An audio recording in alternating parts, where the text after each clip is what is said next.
बिस्मिल्लाहिर्रहमानिर्रहीम अस्सलाम वालेकुम नाज़रीन, मैं हूं आपका होस्ट खालिद बिलाल। तुसन सारा फेसबुक ते यूट्यूब चैनल जदीद सोलर सिस्टम। उम्मीद करना कि सारे दोस्त खैरियत नाल उसन ते सोलर के हवाले नाल ही अपडेट, क्योंकि काफ़ी दिन तो अस अपडेट को कर सके, काम के हवाले नाल ज़रा मसरूफ आसे। तो इस तो इलावा रेटां के हवाले नाल भी अपडेट को खास रेट डाउन भी कोई नहीं थे। तो फिलहाल भी जी तवक्कुआत है पे आने वाले दिनों अप थिवण का तो इम्कान फिलहाल नहीं लगता। जिस वेले लगसी तो जरूर अपडेट करेसूँ। तो फिलहाल जी पोजीशन है पे रेट डाउन थिवण तो तकरीबन रुक चुके हैं। तो मज़ीद भी कुछ माल देखो हो सकते डाउन थी वने रेट, लेकिन फ़िलहाल कोई ख़ास तवक्कुआत कोई नहीं नज़र थी पई। तो मज़ीद भी जी सूरत हाल हो सी वो भी ज़रूर अपडेट करेसूँ। तो फालिया मंडी भाव दिन फालिया भी अगर कहें दोस्त को माल ज़रूरत होवे, अगर घरेलू सप्लाई भी ज़रूरत हो या सोलर पैनल ज़रूरत हो ए ग्रेड दे, तो उतों को मिल वैसन। तो वो सन रबता कर गन सन उतना सारा सैटअप है पे इंशाल्लाह।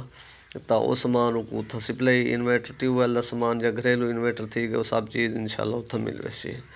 तो सब तो पहले इतों पोजीशन दसो सोलर पैनल की सारे लिए जी इस टाइम मार्केट चलती पी है। तो लो जी हाइमो 6 575 80 85, तो 36 रुपये पर वाट। और उनका जोड़ा 5 और 6 का रेट बराबर है पिया। और हाइमो 7 का एन टाइप का डबल गिलास का उनका है 41 रुपये पर वाट।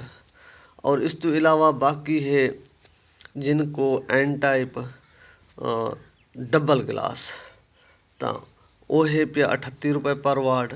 और जिनको एन टाइप सिंगल गिलास, तो वो है पिया 36.5 रुपये पर वाट। और इस तो इलावा बाकी है जिनको पी टाइप 555 वाट, वो है 35.5 रुपये पर वाट। और इस तो इलावा बाकी है कनेडियन एन टाइप 575 80 85 वाला जी पोजीशन है पई, वो है 40 रुपये 50 पैसे पर वाट। और उनका जोड़ा पी टाइप का माल है 555 वाला, वो है 35 रुपये पर वाट। और इस तो इलावा बाकी है